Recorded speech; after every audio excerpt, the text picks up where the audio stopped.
Sandi semuanya, shalom. Dengan cepat saya sampaikan menyambung selama 10 hari Pentakosta dan saya berharap Bapak Ibu Saudara bisa ambil bagian.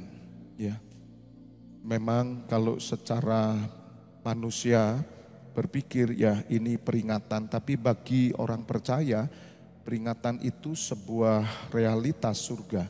Sebagaimana Tuhan Yesus mengajarkan supaya memperingati yaitu kematian, penderitaannya melalui perjamuan kudus. Itu yang kita lakukan setiap bulan, kita memperingati. Demikian juga setiap ibadah-ibadah kita sesungguhnya kita memperingati Paskah atau kemenangan yang Tuhan Yesus berikan. Pagi hari ini sungguh luar biasa Bapak Ibu Saudara. Kita buka Yohanes 4. Ada satu hal yang Tuhan janjikan kepada setiap orang percaya. Karena Tuhan Yesus pribadi yang merasakan semua kekurangan, kelemahan, apapun sebagai manusia. Dulu Adam, Bapak Ibu Saudara, sama seperti Tuhan Yesus. Adam diciptakan tanpa dosa. Tetapi ketika Adam menyentuh pohon pengetahuan baik dan jahat, dia berdosa. Tuhan Yesus belum merasakan tubuh dosa, belum merasakan saudara. Mungkin Tuhan Yesus juga tidak pernah tahu tentang dosa. Karena Tuhan Yesus hidup dalam kekudusan Bapaknya. Dia ada dalam kemuliaan hadirat Allah, di sana dia ada. Sehingga doa Tuhan Yesus, ya Bapa muliakan aku, sebagaimana kemuliaan yang aku punya di dalam hadirat-Mu. Ada kemuliaan yang Tuhan punya, tidak ada dosa. Tetapi ketika manusia berdosa, Bapak Ibu Saudara, dia harus mengambil rupa seorang yang berdosa. Tapi Tuhan Yesus tidak berdosa. Itu yang dahsyat saudara. Adam memakai tubuh tidak berdosa, tapi dia berdosa. Tuhan Yesus memakai tubuh orang berdosa, tapi dia tidak berdosa. Maka itu Tuhan Yesus disebut lebih dari pemenang. Bapak Ibu Saudara, itulah kekristenan yang membedakan dengan agama manapun. Tidak ada seorang pun yang tidak berdosa. Tidak ada orang suci sampai hari ini. Walaupun dikatakan bahwa ketika kita percaya Tuhan Yesus kita memang tidak berdosa. Ya, apakah hari ini kita berdosa enggak ya kira-kira? Dari pagi tadi, doa pagi jam 4, berdosa enggak saudara? Enggak ya, rasanya kita enggak mikirin orang. Tapi mungkin ada yang berdosa. Lalu saya enggak berdosa itu. Tapi mungkin terbesit sedikit yang bisa juga membuat kita berdosa tanpa kita sadar. Karena semua orang telah berdosa. Oleh karena itu Tuhan Yesus ada di tengah kita, Bapak Ibu Saudara. Dia yang memakai tubuh dosa. Dia tahu segala beban kita. Oleh karena itu Tuhan curahkan rohnya. Tuhan tahu manusia itu bagaimana. Jadi sesungguhnya kalau ada orang membantah di hadapan Tuhan, beralasan, Tuhan tahu semuanya. Bapa belum pernah turun mengambil tubuh dosa loh. Kenapa Tuhan Yesus di Taman Getsemani nangis? Karena dia harus mengambil dosa itu. Hebat enggak? Tuhan Yesus itu nangis bukan karena ketakutan. Tidak. Karena Tuhan Yesus tahu bahwa dia datang untuk menderita. Dia sadar dia datang untuk mati dan dikorbankan. Seperti Ishak. Ketika Ishak dibawa naik oleh Abraham, bapaknya. Itu kemungkinan umurnya sudah 30-an. Dia ngerti benar tentang korban orang Yahudi itu ngerti saudara. Dia tanya, Bapak di mana dombanya? Bapaknya enggak jawab kamu, tapi tahu Ishak. Dan dia naik, dia tidak menolak sama sekali. Itu gambaran Tuhan Yesus. Dan Ishak siap dibunuh, tapi malaikat Tuhan mencegah. Tuhan Yesus tahu kalau dia harus berkorban. Kenapa Tuhan Yesus menangis? Karena dia harus dipisahkan dengan Bapaknya. Tuhan Yesus menangis bukan karena ketakutan mati, tidak saudara. Tapi dia harus dipisahkan dari Bapaknya. Dan itu satu hal yang menyakitkan dia. Maka itu di atas kayu salib Tuhan Yesus berkata, Eli, Eli lama sabachthani. Ya Allahku, mengapa engkau meninggalkan aku? Itu ketakutannya. Karena dia selamanya tinggal bersama Bapa tanpa dosa. Tapi dia harus mengambil dosa saudara dan saya. Dan dia dipisahkan. Disitulah Bapak Ibu Saudara, Tuhan Yesus menangis. Karena dipisahkan dari Bapanya. Dan akhirnya Tuhan Yesus berkata, oke Bapa, kalau memang itu yang kau kehendaki, aku siap.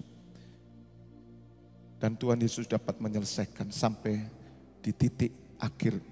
Dan dia berkata, tetelestai, sudah selesai. Tepuk tangan buat Tuhan. Saudara, apa yang dilakukan Tuhan Yesus itu jadi patron kita. Kemarin saya katakan Tuhan itu membedakan, katakan bersama saya membedakan. Dia sangat tahu membedakan siapa yang seperti putranya. Memang kita nggak bisa sempurna saudara, tapi kejarlah ke sana. Jangan ikut-ikutan dengan orang Kristen lain. Jangan. Putuskan diri saudara dengan Bapamu dan Tuhanmu. Katakan amin. Anda jangan menoleh ke kanan ke kiri. Tidak. Biarlah antara Anda, ya, saudara dan Bapa dan Tuhan Yesus. Roh Kudus itu akan menuntun saudara. Perlakuan Tuhan akan berbeda.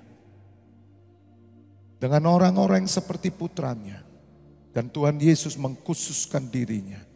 Untuk dia melakukan yang terbaik. Sampai dia berkata sudah selesai. Kekristenan kita semua dicatat Bapak Ibu Saudara. Janganlah saudara menjadi Kristen kebanyakan. Tapi jadilah Kristen. Di mana saudara punya hubungan yang spesifik dengan Bapa. Sama seperti Tuhan Yesus. Oleh karena itu Tuhan Yesus tahu banget bagaimana keadaan manusia. Kita buka Yohanes 4. Ketika Tuhan Yesus bertemu dengan perempuan Samaria. Dan Tuhan ingin supaya gerejanya tidak defisit. Karena kontaminasi radikal bebas, tanda kutip kita ini punya radikal bebas. Di dunia ini banyak radikal bebas yang mempengaruhi imun kita. Kita bisa lemah saudara. Maka Tuhan Yesus tahu kebutuhan manusia, dia tahu banget. Kita tidak bisa lepas dari Tuhan, kita tidak bisa menjauh dari Tuhan. Dan Tuhan sediakan, yaitu Roh Kudusnya. Nah mari kita lihat di Yohanes 4, di sana ayat saya langsung nanti sudah baca sendiri ya tentang kisah seorang perempuan Samaria yang ada di mengambil air di sumur. Tapi saya mau tunjukkan satu nilai di mana Tuhan tahu kebutuhan manusia. Kita buka di dalam Yohanes 4 ayat ke-10. Yohanes 4 ayat 10 kita baca. Jawab Tuhan Yesus kepadanya, jikalau engkau tahu tentang karunia Allah dan siapakah dia yang berkata kepadamu, berilah aku minum, niscaya engkau telah meminta kepadanya. Dan dia telah memberikan kepadamu air hidup. Saudara, Tuhan Yesus minta kepada perempuan, berikan aku air. Dan perempuan itu berkata, kamu orang Israel, kamu minta dengan orang Samaria. Bukankah orang Israel tidak berhubungan dengan orang Samaria? Bagaimana mungkin kamu minta kepada aku? Nah Tuhan Yesus berkata, jikalau engkau tahu tentang karunia Allah, engkau akan minta kepadanya. Saudara, Tuhan tahu keadaan perempuan Samaria. Semua manusia membutuhkan yang namanya air hidup. Saudara, air dunia itu ada. Saudara bisa mengambil air itu. Ada orang yang tidak beragama, saudara. Ada orang yang ateis. Dan dia minum, saudara. Minum air. Air dunia ada. Tapi air kehidupan itu berbeda. Yang membedakan apa? Mari perhatikan saudara. Ayat 13, jawab Tuhan Yesus kepadanya. Barang siapa minum air ini, ia akan apa? Haus lagi. Saudara perhatikan. Orang Kristen dipilih oleh Tuhan. Nanti saya buka di Yesaya 44. Tidak akan pernah haus. Kalau saudara benar-benar mengikut Tuhan Yesus dengan benar, engkau akan mendapat yang namanya air kehidupan. Saudara tidak akan cari di dunia. Sejak saya mengenal Tuhan Yesus, saya sudah tidak cari di dunia. Paling-paling yang kita lakukan hanya kita tahu ya, kita kebutuhan misalkan kita mau makan, oke lah makan. Bagian dari kehidupan. Kalau Anda mau pergi, mau ngelencer ya oke. Tapi dia bukan sumber kehidupan. Bukan sumbernya. Dulu saya mencari itu. Mencari ketenangan di sana. Mencari kepuasan di sana. Kerja. Dapat uang untuk apa? Ngelencer. Kita mau ngelencer itu memenuhi hasrat kita. Setelah ngelencer, susah lagi. Kerja lagi. Dan kita diputar kepada yang namanya lingkaran setan. Terus muter. Dan itu tidak pernah berhenti sampai satu titik saya mencari Tuhan. Dan itu Tuhan yang membuka. Sampai ada satu titik jenuh. Bapak Ibu Saudara di dalam Tuhan Yesus. Kalau saudara mengerti air kehidupan dicurahkan tidak ada titik jenuh. Unlimited. Karena itu sumbernya. Oleh karena itu Tuhan Yesus berkata barang siapa minum air ini ia akan haus lagi. Saya heran kenapa orang Kristen sudah ketemu Tuhan Yesus yang dikejar dunia. Apa yang dikejar saudara? Tidak ada satupun yang bisa memuaskan kita. Mau lagu dunia. Lagu dunia kita joget-joget paling limitnya hanya ya cuma di situ. Tidak akan memberikan makanan di dalam rohani kita. Bukan saya anti lagu dunia, saya senang. Tapi dengar lagu dunia hanya itu aja. Hanya. Just. Hanya untuk ya kesenangan belaka. Tapi bukan sumbernya. Makanya ketika saya bertobat, saya lebih senang dengar lagu rohani. Karena lagu rohani yang saudara dengar, kamu minum. Katakan amin. Buku-buku rohani yang kamu baca, kamu makan. Alkitab yang kamu baca, kamu makan. Kalau yang lain, just. Hanya sementara. Setelah itu engkau akan haus lagi. Makanya orang yang sering haus lagi, dia berontak saudara. Ada terjadi dalam dirinya itu gak beres. Kenapa ada anak yang nakal saudara? Karena dia ingin mencari sesuatu dan dia tidak dapat.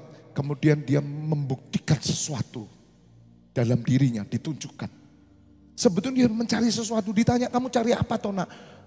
Marah saja karena dia sebetulnya butuh sesuatu. Dan di dunia tidak bisa. Kalau orang tua yang benar, dia akan bawa anak ini kepada Tuhan. Kalau orang tua yang agak benar, dia akan bawa anak ini kepada materi. Memang waktu engkau berikan materi, Anda punya uang, you kasih mobil yang paling mahal misalkan. Itu hanya just sesaat, hanya sesaat. Just a moment. Setelah itu dia berontak lagi. Itulah orang dunia. Tapi orang kerajaan surga tidak saudara. Dia tidak akan pernah memberontak. Kenapa di dalam diri kita selalu ada pemberontakan? Kenapa saudara? Karena kamu haus. Saudara, kalau engkau benar-benar mengikut Tuhan Yesus, engkau tidak pernah haus lagi. Yang percaya katakan amin, berikan kemuliaan buat Tuhan Allah kita. Dan itulah Pentakosta ini, Pentakosta. Haleluya. 14 firman Tuhan berkata, tetapi barang siapa minum air yang kuberikan kepadanya, ia tidak akan haus untuk apa? Selama-lamanya. Dahsyat, selama-lamanya. Sejak tahun 98. Tuhan Yesus datang ke dalam hidup saya. Saya menerima air itu saudara. Selama-lamanya. Makanya saya tuh heran ya. Melihat orang Kristen yang lahir baru. Kok enggak seperti saya ya? Apa yang salah ya? Rajinnya enggak dapat, tekun enggak dapat, ngejar enggak dapat, haus laparnya enggak dapat. Kok beda ya? Sampai saya mikir, apa memang begini toh Kristen? Ternyata tidak saudara. Saya diajar oleh Tuhan Yesus, oleh Roh Kudus. bahwa kekristenan itu sifatnya personal. Kalau kekristenanmu dibentuk oleh organisasi gereja, kamu tidak akan bisa seperti Tuhan Yesus. Kalau kekristenanmu dibentuk oleh pelayanan, kamu tidak akan jadi seperti Kristus. Kamu tetap manusia duniawi yang melakukan pelayanan. Pelayanan membuat kamu tambah kering, capek. Betul enggak? Tetapi kalau saudara benar-benar percaya kepada Tuhan Yesus, pelayanan itu menjadi sumber kekuatan saudara. Semakin engkau melayani, engkau semakin segar. Karena Tuhan Yesus berkata, makananku adalah melakukan kehendak Tuhan dan menyelesaikan pekerjaannya.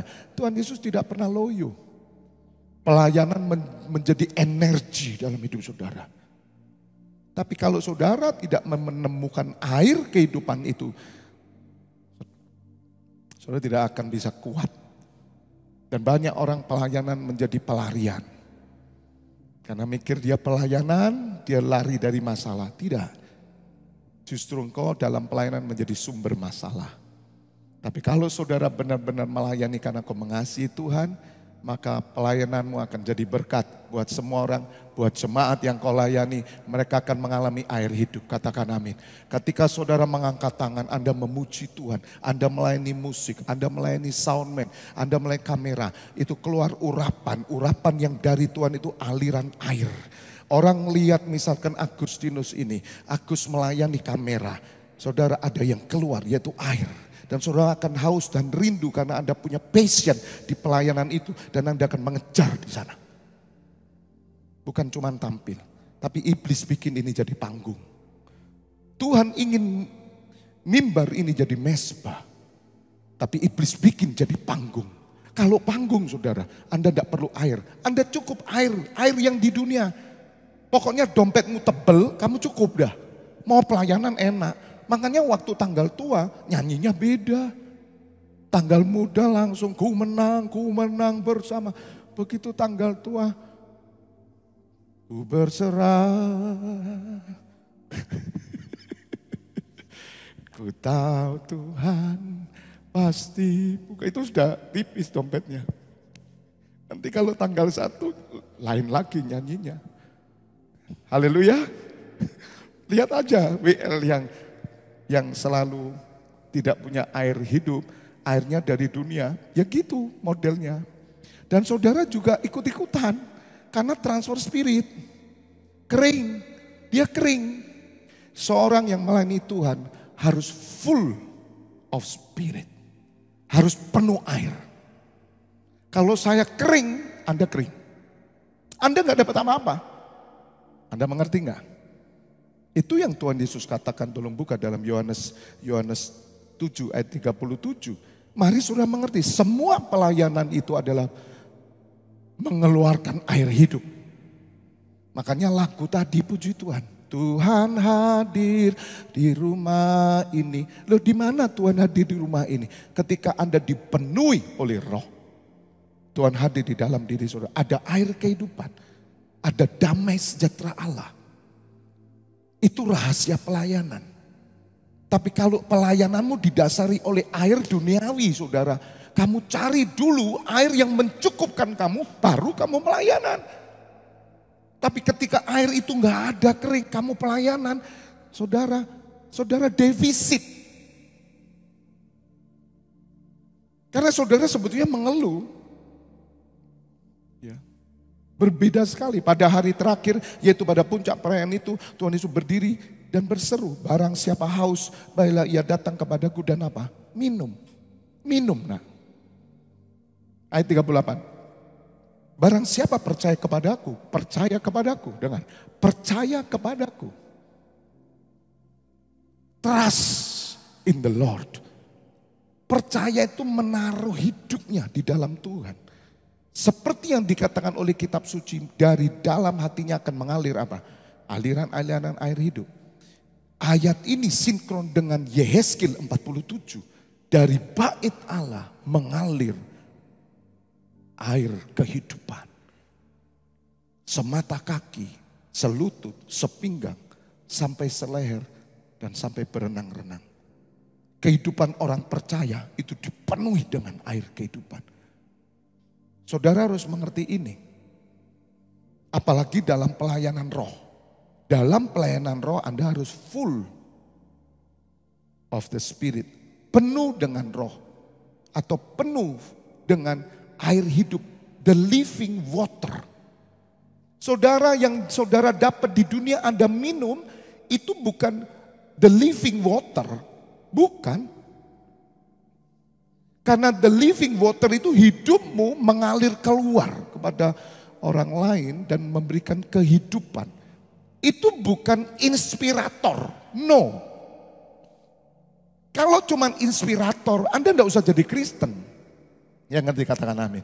Saya panggil aja motivator. Ya.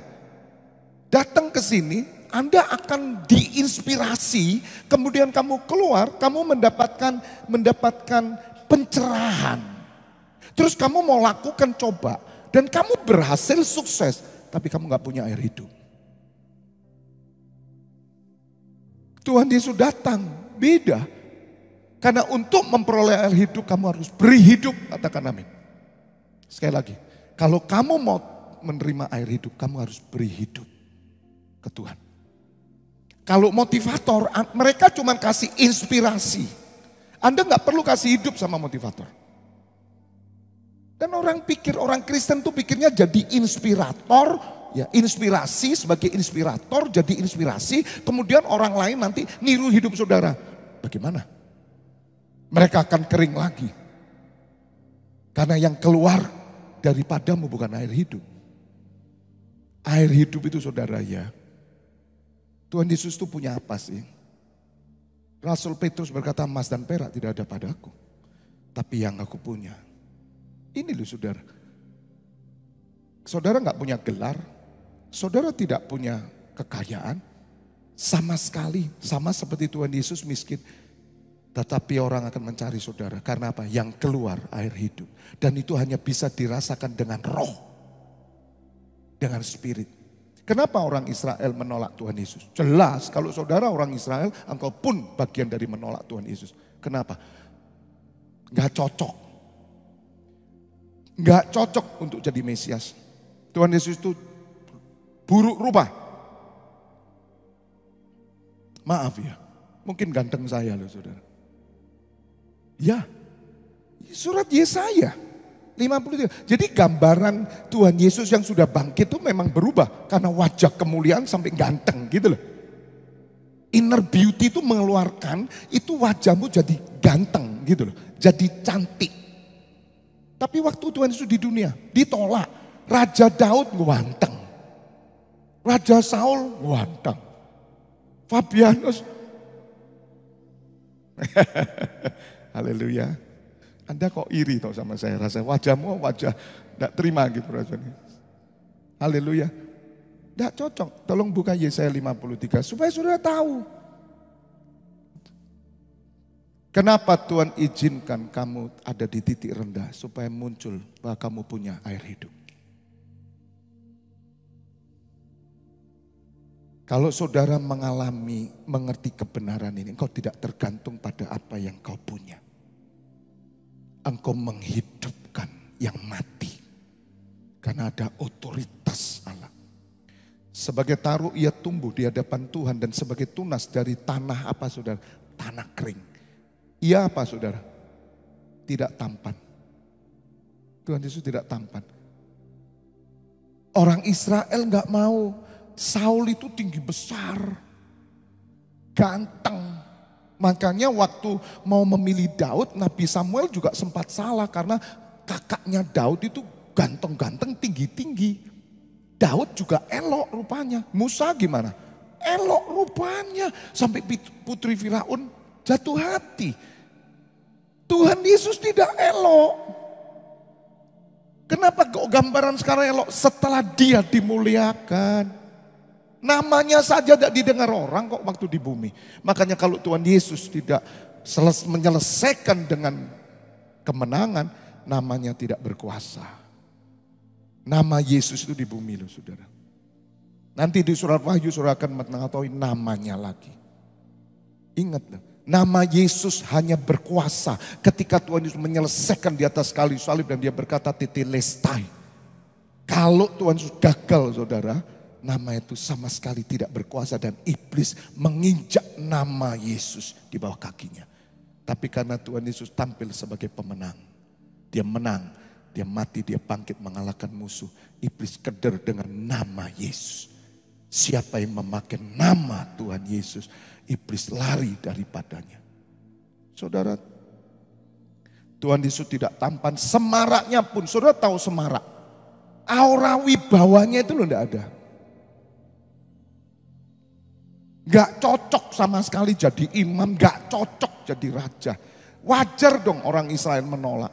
Orang kayak gini. Tapi saudara, kenapa dia dipanggil Tuhan oleh 12 muridnya. Dan 120 murid dan banyak orang yang ingin memegang jubahnya. Karena dia punya urapan ilahi, air hidup. Nah orang Kristen cari mana?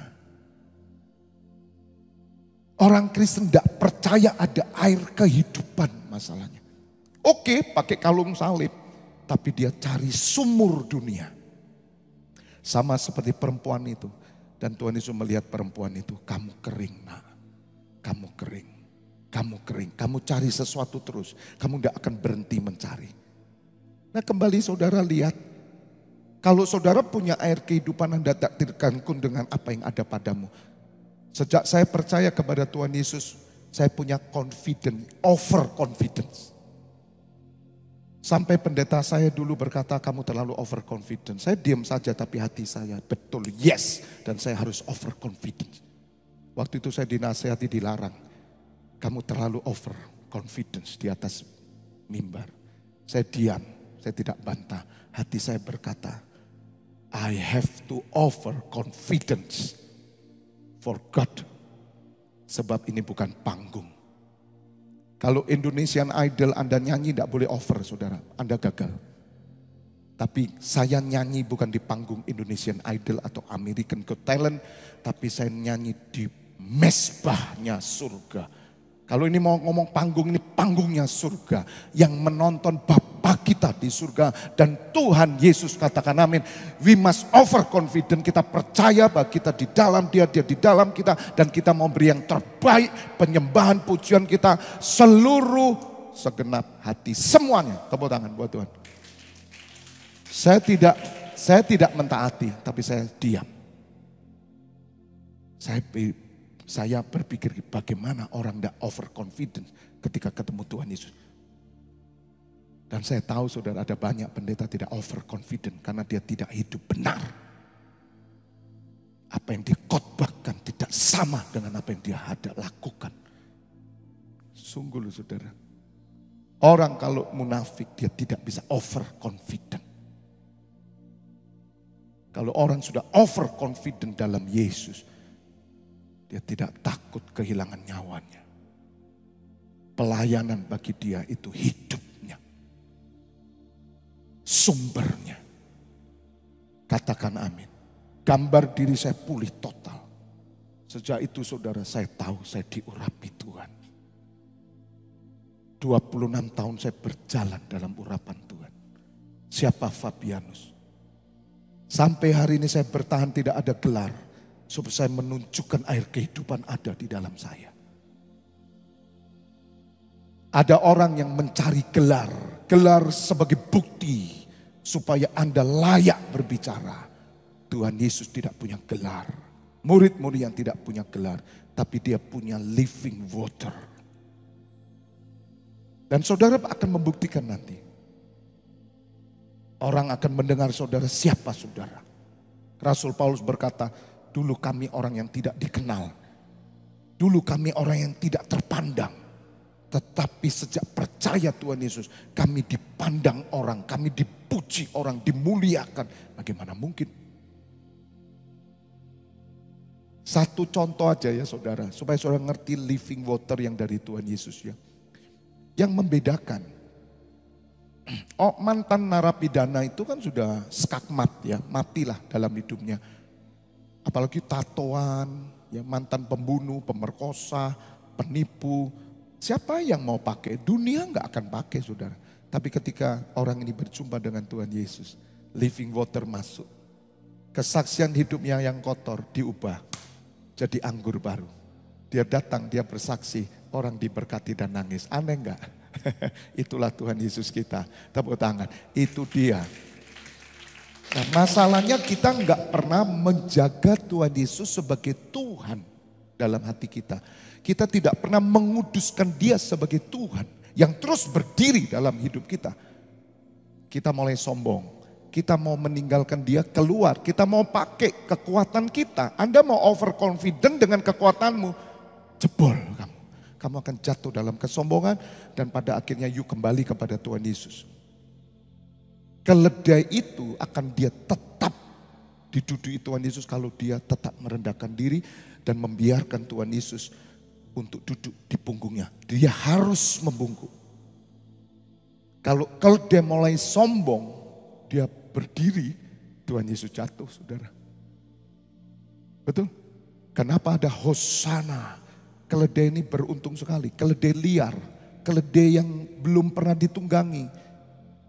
Tapi ketika Tuhan Yesus ada di sana, keledai ini menerima yang namanya berkat Yerusalem. Siapa keledai ini? Bukankah gereja adalah keledai Tuhan? Tapi kalau saudara sombong, maka saudara akan jatuh. Anda membuat Tuhan jatuh dulu. Tuhan Yesus tidak pernah jatuh. Tapi kamu yang jatuh. Bisa mengerti Bapak Ibu Saudara? Kembali ke ayat Yohanes 4. Yang Yohanes 7 ayat 30 berapa? 9 dulu. Saya tunjukkan. Yang dimaksudnya 38 dulu. Coba lihat, barang siapa percaya kepadaku seperti yang dikatakan oleh kitab suci, dari dalam hatinya akan mengalir aliran air hidup. Yesaya 47. Jelas terjadi, air hidup itu selalu ada kuasa pembalikan. Mengubah kutuk jadi berkat. Ya, air yang pahit jadi air yang berguna, bukan air manis. Air manis lah setrup, rek. Air pahit jadi air yang bermanfaat untuk kehidupan manusia. Itu air sungai maksudnya waktu itu. Dan pohon-pohon yang mati jadi hidup. Dan pohon-pohon yang tidak berbuah jadi berbuah. Sesuatu yang mati jadi hidup. Itu yang namanya the living water. Jadi kalau orang Jawa bilang gak ada matinya kita ini, katakan amin. Di mana saudara berada tempat itu diberkati oleh Tuhan. Di mana saudara duduk di sana tempat itu diberkati. Sama seperti Yusuf. Itu bukan karena kepandaian. No. Makanya tadi saya katakan saya bertahan tanpa gelar. Tidak apa-apa. Tidak diundang karena Anda tidak punya gelar. Tidak apa-apa. Tuhanku juga gak ada gelar kok. Rasul-rasul gak ada gelar. Tapi bukan berarti orang yang punya gelar kita kemudian menghina. Tidak, itu bagus, itu bagus. Tapi saya punya reason, saya punya alasan. Supaya saya mau menunjukkan kalau kamu hidup dengan air yang hidup dari Tuhan Yesus. Meskipun kamu tidak punya gelar. Orang yang mendengar perkataanmu, ajaranmu, mereka akan dipulihkan. Ada kuasa pembalikan terjadi. Katakan amin. Yang susah jadi senang. Yang putus asa jadi ada pengaruh. Beda dengan motivator, beda dengan motivasi, beda. Motivasi itu jalan di sini senang, keluar sampai comboran habis. Bisa mengerti? Tapi dari Tuhan Yesus selami-laminya, katakan amin. Sampai saudara ketemu Tuhan Yesus dan saudara berkata air kehidupan itu memancar terus. Tepuk tangan buat Tuhan. Haleluya, haleluya, haleluya, haleluya, haleluya. Saudara, saya suka kekristenan. Karena kekristenan real. Agamawi itu sebetulnya nanti kita belajar lebih. Bukan hanya masalah tata cara sebetulnya saudara. Tata cara penghormatan kepada hamba-hamba Allah itu tetap masuk agamawi. Tapi itu tetap terpelihara. It's okay. Tapi hidupmu jangan agamawi. Hidupmu harus realita. Katakan amin. Nanti orang itu akan, senang banget saudara. Ayat 39. Siapakah aliran air hidup itu? Yang dimaksudnya ialah apa? Roh yang akan diterima oleh mereka yang percaya kepadanya. Kalau saudara tidak percaya kepada Tuhan Yesus, apakah saudara terima Roh Kudus? Tidak. Sebab yang membuat saudara percaya itu karena Roh Kudus. Tanda bukti Roh Kudus ada di dalam saudara ketika mulut saudara mengaku Yesus adalah Tuhan. Loh Pak, jadi saya punya air kehidupan? Punya. Kenapa saya kering Pak? Karena kamu tidak percaya. Loh saya percaya sama Tuhan Yesus. Tidak, kamu tidak menghidupi dia. Saudara, kalau engkau hidup di dalam dia, dia di dalam engkau akan berbuah. Karena itulah yang dikatakan Tuhan Yesus, akulah pokok anggur dan kamu ranting-rantingnya. Ranting tidak bisa berbuah di luar pokok anggur. Roh yang akan diterima oleh mereka yang percaya kepadanya, sebab roh itu belum datang karena Tuhan Yesus belum dimuliakan. Dan Tuhan Yesus sudah dimuliakan Bapak Ibu Saudara. Dan Roh Kudus ada di dalam setiap saudara. Dan roh itu bekerja. Ini yang kita peringati. Mari saya tunjukkan sekarang. Yesaya 44. Supaya saudara mengerti apa yang dilakukan Tuhan Yesus. Itu ternyata sudah dinubuatkan sejak Nabi Yesaya. Kerinduan Bapa, kerinduan Allah dalam hidup saudara itu dinyatakan hari ini. Maka itu kami mengajak nih 10 hari, ayo alami Tuhan. Loh Pak, tapi repot loh Pak, ayo berjuang. Barang siapa percaya kepadaku, mari datang dan minum. Saudara tidak bisa cuma di rumah percaya, tapi engkau enggak datang. Itu yang membedakan hidup seorang yang dekat Tuhan sama tidak. Saudara, dari dulu saya dilatih sama Tuhan. Kalau ngomong enggak bisa, enggak akan bisa saudara. Tapi saya berjuang. Saya berjuang terus. Karena ayat itu, Tuhan aku percaya, tapi aku datang dan aku minum. Saudara enggak bisa hanya, aku percaya kok Pak. You enggak action, kamu enggak action. Ya tapi kan besok-besok kan dia bisa Pak. Loh, logika lagi dah. Ya memang. Besok-besok masih ada. Besok lusa masih. You tanya dong sama Roh Kudus gitu loh. Jangan tanya sama saya. Fasilitas ini diberikan sama Tuhan. Tanya dong. Itu yang saya lakukan. Saya ngerti kebutuhan saya. Katakan amin. Jangan tengok kanan kiri, telepon. Roy, ya apa Roy? 10 hari bisa enggak? Ah ya itu repot deh. Ya podo ya. Kok tanya Roy? Jangan tanya, masuk hadirat Tuhan, tanya sama Tuhan dong. Telepon. Yeremia 33 ayat 3, itu kan teleponnya. Gak tahu teleponnya, tolong buka. Saudara tahunya telepon saya terus. Haleluya. Yeremia 33 ayat 3. Call me. Lu bahasa Inggrisnya call me kok. Coba bahasa Inggrisnya. Tapi kok tak tunjuki teleponnya Tuhan, yo keliru aku. Nanti kan semua telepon, khusus loh itu. Call to me. Mbak, nanti malam call saya ya. Yang ngerti katakan amin. Roh Kudus membawa saudara memiliki nomor teleponnya Allah Bapa dan Tuhan Yesus. Call sama Tuhan. Call me and I will answer you. Apa iku Pak? Terjemahno. Berserulah dan aku akan menjawab kamu. Saudara kan enggak pernah tanya tuh, wedi tuh. Soalnya kalau Tuhan ngomong berangkat, loh. Ayo.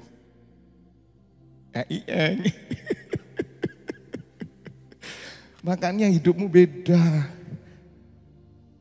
Nah saya ajarkan saudara, berserulah kepadaku maka aku akan menjawab engkau dan akan memberitahukan kepadamu apa? The great things. Ini bukan perkara kecil loh saudara. Ini contoh yang di surga. Haleluya.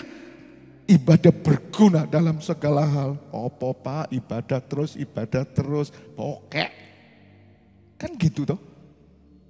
Guyang guyung. Gak ngerti ya. Kalau berasnya kita ini kurang. Ini istri Lot. Yang akan jadi tiang garam. Ini juga istrinya Daud, siapa itu yang mandul selamanya? Namanya siapa? Mikael. Mika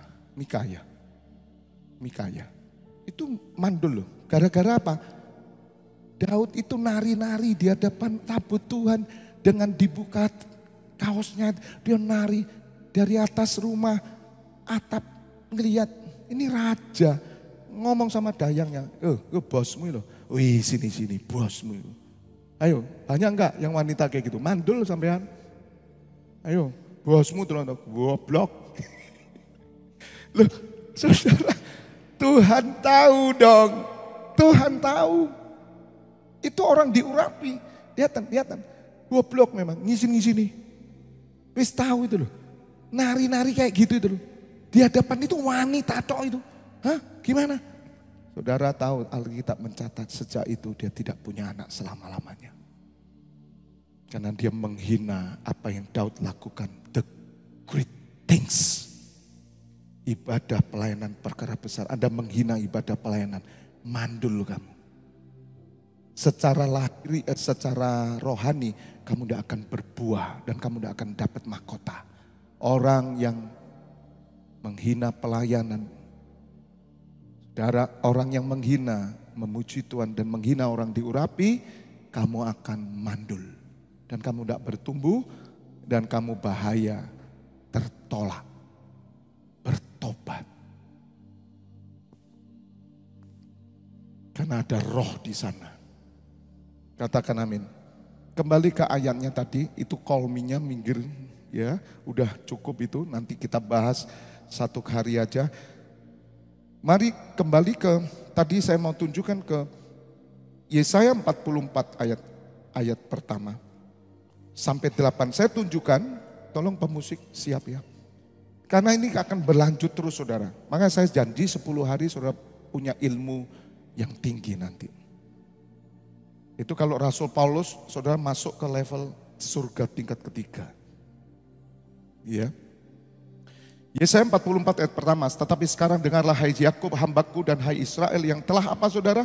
Telah kupilih. Ini planningnya Tuhan. Pencurahan Roh Kudus itu janji Bapa. Tuhan tidak pernah menjanjikan yang materi, tidak pernah. Tapi dia punya satu janji yaitu Roh Kudus yang akan menghasilkan kuasa yang luar biasa dan hidupmu menjadi berkat bagi banyak orang. Karena saudara adalah orang Israel. Saudara adalah hambanya, saudara adalah orang yang dipilih. Dan Israel itu artinya adalah orang yang bergumul dengan Tuhan. Dan dikatakan the Prince of God, artinya pangeran Allah, itu Israel. Ada rancangan Tuhan kepada orang yang sudah dipilih, ditetapkan sebagai Israelnya Tuhan. Ya, ayat 2. Beginilah firman Tuhan yang menjadikan engkau, yang membentuk engkau sejak dari kandungan dan yang menolong engkau. Paulus berkata sejak dalam kandungan ibuku aku telah ditentukan oleh Allah. Dan itu saya pegang ayat itu saudara. Sehingga saya tahu destiny saya. Secara sederhana, Tuhan engkau mau panggil aku apa? Saudara tahu tahun 98 saya sudah menemukan ayat ini. Tahun 99. Saya tahu saudara kembar saya sudah melayani sepenuh waktu. Saya tahu one day saya akan melayani dia sepenuh waktu. Kalau saya ngomong pelayanan dengan istri saya, ya waktu itu istri saya masih belum dipenuhi roh, ya belum bahasa roh. Kalau saya ngomong tentang pendeta gitu, tengkar udah di mobil. Kita tidak dipanggil sebagai pendeta, kita ini bisnismen dan kita melayani Tuhan. Tapi aku tahu sejak dalam kandungan ibuku aku bersama kembaranku. Kalau kembaranku sekolah Alkitab dan total pelayanan dan dia menggembalakan, aku pun akan seperti itu. Dan saudara lihat apa yang tertulis digenapi hari ini.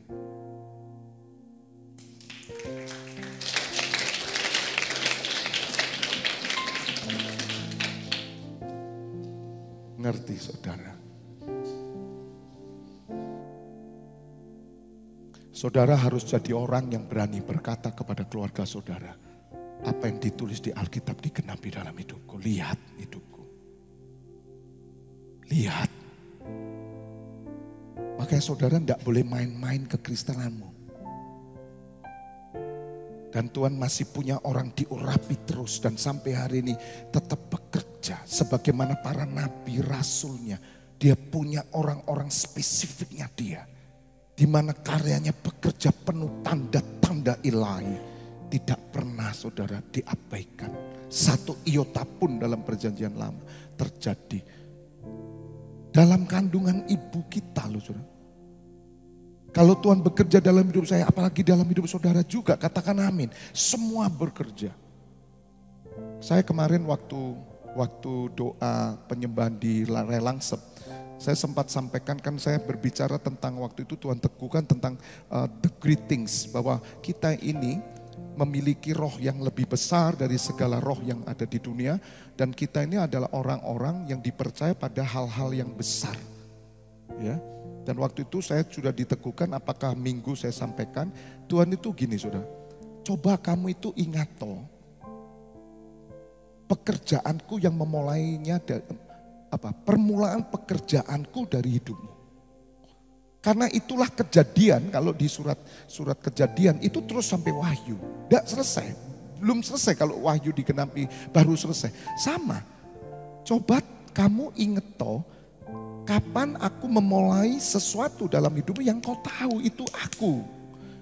Dan di situ jangan pernah Anda menyimpang ke kanan ke kiri atau menoleh ke belakang, tapi berjalanlah terus sesuai dengan tuntunanku. Dari musim ke musim saya diingatkan. Nah, kemudian saya tiba-tiba teringat. Makanya saya ingin saudara nanti di rumah aja lah, ingatlah ya. Saya tahu tahun 98 saya ketemu Tuhan Yesus. Saya tahu waktu itu dimulai dari waktu saya ada di sebelah peti mati mama saya. Dan saya menangis, Tuhan kalau aku mati nyusul mama itu saya di mana. Saya tahu Tuhan ada di sana bergerak. Saya tahu semua dan saya pegang itu saudara. Dan saya kemudian dipertemukan dengan satu gereja dan saya terlibat. Itu jelas terus sampai hari ini bergerak terus. Nah, saya mau cerita satu hal, tapi juga mengingatkan. Satu hal yang kita melihat, kita sama-sama melihat. Walaupun saya tidak minta izin dulu, tapi itu yang saya sudah alami. Dan saya memang teringat oleh Roh Kudus itu satu peristiwa, yaitu tentang keluarga dari Mas Cayo dan Mbak Yuni. Itu segar saudara saya. Maka itu saya kesempatan ini, jangan tinggalkan jejak Tuhan dalam hidupmu. Saudara, kenapa saya tahu itu Tuhan? Dan saudara akan melihat nanti. Makanya kehidupan Mas Cayo sama Mbak Yuni, anak-anak, kalau mengingat peristiwa yang Tuhan berikan, dia memulai sesuatu, maka tidak pernah gagal rencana Tuhan. Itu pegang. Saya percaya ada pengalaman sendiri, tapi yang membekas dalam hidup saya, hati saya tentang pelayanan, kenapa saya pilih mereka. Mungkin di antara saudara tidak ada yang tahu. Tapi dengar saudara, setiap langkahku dituntun oleh Tuhan. Setiap keputusan yang saya mau buat, saya selalu melibatkan Tuhan. Waktu itu kita kan ada panti asuhan ya, dan waktu itu keluarga dari seorang jemaat yang saya suruh pimpin panti asuhan di sini. Mereka memimpin suami istri. Setelah itu mereka pamit, katanya bapaknya sakit. Bapak ibu saudara, jujur waktu itu saya bingung siapa nanti yang akan membina anak-anak ini. Tapi saya bawa doa. Saya sudah melayani Mas Cayo, saya tahu waktu itu masih ketemu di Miramar dan jarang sekali ke gereja atau apa. Pokoknya saya sudah tahu dan saya tetap kontak.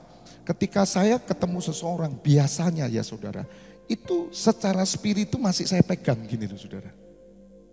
Lihat, dengar saudara. Kalau spiritnya masih saya pegang, Tuhan itu bekerja.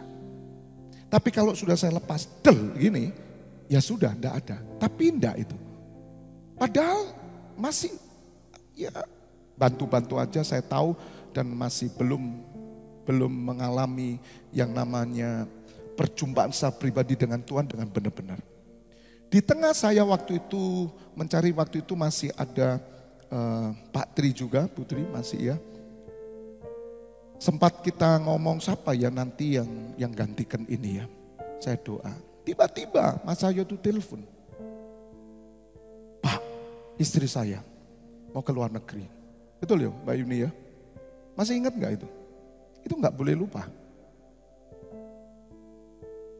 Pak, waktu itu Mas Ayo di Jakarta ya rasanya ya. Itu ya aneh juga. Gitu loh saudara. Tahun berapa itu ya Mbak ya? 2000, kita masuk 14-an ya, 14 kita. Saya itu dikabari, Pak, istri saya mau keluar. Tolong Pak Feb. Langsung di sini saudara. Cak. Tak teleponin. Langsung Mbak Yuni. Saya tahu mau keluar, mau ada hal-hal yang harus diselesaikan. Ya semua berhubungan dengan kebutuhan hidup. Tapi langsung saya katakan, Mbak Yuni, ketemu saya di rumah sakit Panti Nirmala. Karena saya kunjungan waktu itu di sana. Saudara tahu, waktu saya mencari itu. Mencari dan saya berdoa. Saya lihat Mbak Yuni ini ya saudara. Dengar, saya tidak punya maksud apa-apa. Saudara harus melihat, karena kekristenan itu sebuah kesaksian yang hidup. Kita tidak menutup-nutupi. Kalau kita tahu bahwa kesaksian seseorang ini memang dipakai Tuhan luar biasa. Waktu di Miramar saudara, saya tahu Mbak Yuni ini pergumulannya besar.